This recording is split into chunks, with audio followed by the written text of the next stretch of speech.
Hey, Brixel! Last week's Guild Wars 2 Balance Patch preview, NCSoft West cuts 20% of its staff and hints at Living World Season 6. Yeah, looks like the year's officially in full swing. There's a lot going on, what with the Balance Patch announcements, World vs. World updates, and the incoming 2023 roadmap on the horizon. So just a heads up, this is gonna be a long one. Buckle up, nerds, it's last week interior. Now you know the routine, ding the thing, check out the links to help the channel, and pay respect to these bastions of human badassness. They help the channel and now they get some recognition. See how that works? With that, let's get our feng in shui and talk balance. Now, you know him, you love him, the legends of balance themselves, Cal CMC Cohen and Roy Marks. The duo took to Twitch once again to take us through the upcoming Valentine's Day Balance Patch, and holy shit, they got eyebrows again. So, you know how we roll, we're only gonna take a surface level glance at some of the noteworthy changes, mostly because making a half-hour video would probably kill me. But if you want the full list of changes, check out the links below. And hey, while you're down there looking for links, maybe drop us a comment, it makes the algorithm happy. First up, big changes coming to mantras. The notes admit that the changes made back in 2021 address some pain points in the gameplay patterns. However, this also caused mantras to lose most of their identity, gameplay depth, and even some functionality. To counter these issues, the balance team is reworking mantras from the ground up, focusing on two main ideas. First, recasting all your mantras after changing maps or dying wasn't a particularly fun experience. Fucking tell me about it. During the initial investigation of the mantra rework, we considered simply allowing mantras to automatically prepare while out of combat in PvE maps. But there was some concern about creating a functional difference between game modes. Since then, we've become more open to functional differences between game modes, and with this update, we've decided to implement the auto-preparation mechanic in PvE and return mantra's unique mechanics. So, an interesting start, but they continue. The other central idea is that using a mantra's final charge was a mistake most of the time. This is commonly due to an imbalance between the value of the initial charges and that of the final charge, and is something that we feel can be addressed by tuning the effectiveness of these skills. The balance team are planning on reworking how you think about your mantra charges, depending either on situation or playstyle. Sometimes it will be correct to sit on the ammunition recharge, and sometimes it'll be correct to use the final charge. We believe that this balance can be reached with the previous versions of mantras, and with the primary issue resolved via auto-preparing firebrand mantras, we decided to return all mantras to their old functionality. Okay, a lot to digest there with mantras, and we'll get back to how they impact specific classes in a minute. But first up, let's cover profession-specific changes. And frankly, there's a ton of them. Starting out with Elementalist. To improve the staff's support capabilities, we're bumping up the power on some of its weaker skills and increasing the usability of some of its clunkier skills. We've also tuned up some of the contrips that don't see much play to solidify them as solid defensive options. On the competitive side, Scepter became a powerful threat following the last balance update, and we're making a few adjustments in those modes to bring it back in line.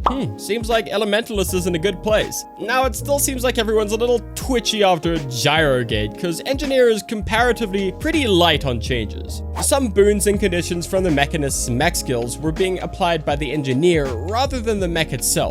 While addressing this issue, we wanted to ensure that the mech would maintain its current effectiveness, and we fixed some issues that prevented certain condition duration traits from affecting the mech. We're also relaxing the timing on the mech's out of range penalty, giving players a bit more flexibility on moving away. We've also cleaned up the animation timing on main hand pistol to make the weapon feel a bit more fluid to use. In competitive modes, we're taking another look at improving Bruiser Scrapper build and bringing back one of its more iconic defensive traits in rapid regeneration. Moving on to Guardian. Power Guardian builds still aren't quite at the level we want them to be in PvE after the previous balance update, and we're making some additional improvements to Greatsword, Sword, and Focus to improve their damage potential. Right, now back to mantras, let's talk about Firebrands. One of our goals with the mantra update is to make the final charge of Firebrand's mantras a more compelling option, and as part of that, we've made an adjustment to weighty terms that makes the final charge skills restore a page to the Firebrand. We've also tuned up some of its tome skills in PvE, where Firebrand is still struggling to find its footing.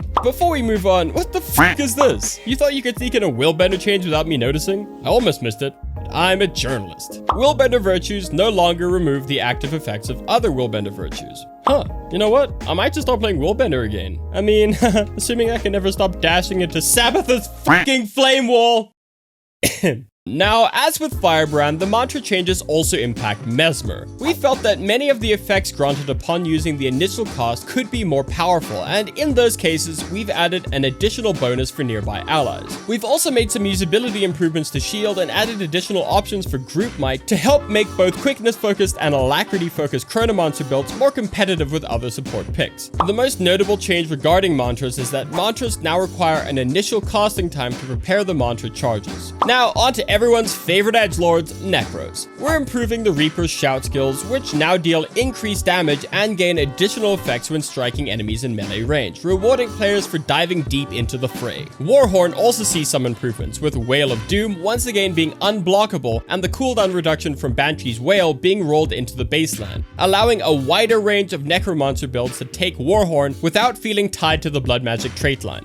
Neat. I haven't touched my Necro since 2017, so yay? How many professions left to go? 4? Jesus, you guys sure know how to screw up my weekly schedule. Okay, double time. We still got stories to cover after this.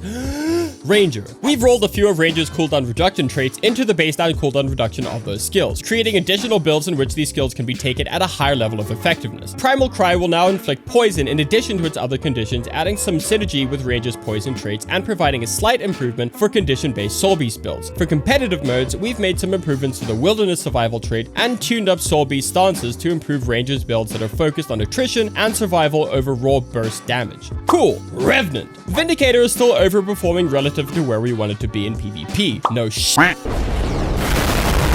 We're continuing to pull back on some of the damage improvements that were made following the Guild Wars 2 End of Dragons launch when Vindicator was still struggling with access to one dodge. We'd like to see Vindicator builds move into more offensive trait choices to make up for the loss in damage instead of remaining a damage threat while focusing on defensive traits. Thief.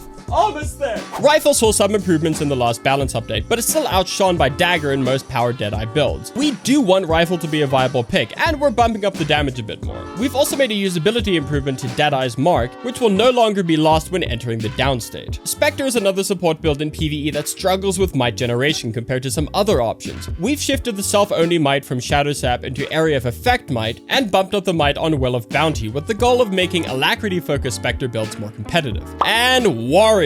For this update, we focused on improving Gunsaber skills. We wanted to make sure that Gunsaber is a flexible kit that can play well with a broad number of other weapons. To that end, we've added a range component to a lot of Gunsaber skills, as well as a potential crowd control to Artillery Slash. The Gunsaber will still maximize this potential when in melee range, but now it will have a lot more flexibility in mid-range situations and a broader set of tools to draw from. Cool, now can we get some Gunsaber transmogs, please? Spellbreaker has become a dominant force in PvP over the last few months, and in this update we're targeting some of its sustained potential with adjustments to Banner of Defense and Adrenal Health. We've also adjusted the way that full counter interacts with traits like Adrenal Health, which now requires a successful strike instead of triggering when blocking an attack. Our goal is to introduce the same counterplay that many burst kills have. Holy shit, that was dense. And I only scratched the surface, so be sure to check the post linked in the description for more info. Next up. Okay, so this is a bit of a heavy one. Despite ANED hiring for new development positions on both Guild Wars 2 and the unannounced project, we still got a reminder that the world is in fact hitting an economic downturn. NCSoft West, ANS parent company, is laying off 20% of its staff, while CEO Jeff Anderson also appears to be jumping ship. A company spokesperson stated, "We can confirm that we laid off approximately 20% of NC West workforce today, primarily affecting non-game development positions, as part of a global realignment with our corporate headquarters in Korea." Now, don't panic. As far as I can tell, no one on the Guild Wars team lost their jobs, though the job losses were Guild Wars adjacent. We don't have enough information on whether Guild Wars has been or will be impacted, but we'll let you know if any other news drops. But until then, our thoughts go out to those affected by the situation. Okay, onto our last story. It's a short one, but it's particularly juicy. I mean, I did clickbait you guys with this one, right? Wait, we did clickbait them, right? We did? Sweet. So, at the end of January, ANET released this badass Phoenix glider. You probably saw it, but did you see this? Flavor text in the glider announcement reads, "Phoenixes have been the beloved pets of Canthan royalty for centuries. With Empress Inn visiting Divinity's Reach soon, demand for Phoenix-themed attire has taken off." Fuck yeah. Official confirmation of where the story is headed next. Empress Inn, ruler of Cantha, is coming to Divinity's Reach. I mean, I assume to share OnlyFans footpick tactics with Jenna. Seriously, why do monarchs not wear shoes in this game? Anyway, I'm legit hyped for this and I cannot wait to see where it goes. So, I'm going to end this week's episode with a comment response. But before I do, Jesus. We had no idea last week's episode would make people that angry. We thought y'all would be a little miffed by the cheeky clickbait, but people were mad at like everything. Anyway, despite the negativity, a comment left by Holiday really stood out to me.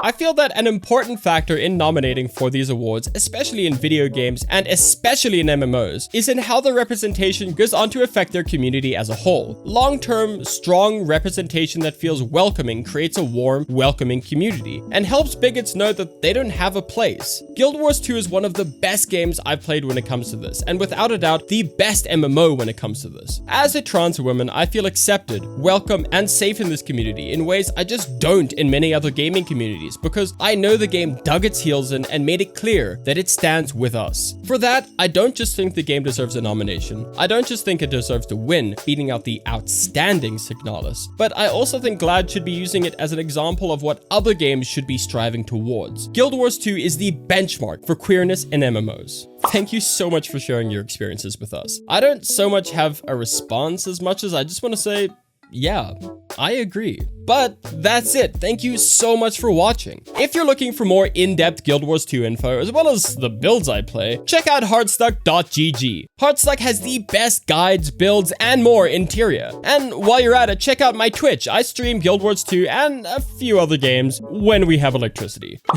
God, it's so bad. A huge shout out to my patrons and supporters over on Twitch, and an even huger shout out to my Guardian tier supporters, Anthony Hodgson, Liam Pullers, and Brain Not Bride. Thank you for your continued support. I cannot tell you how much it helps. And with that, as always, Brixel loves you very much, and I'll catch you guys in the next one.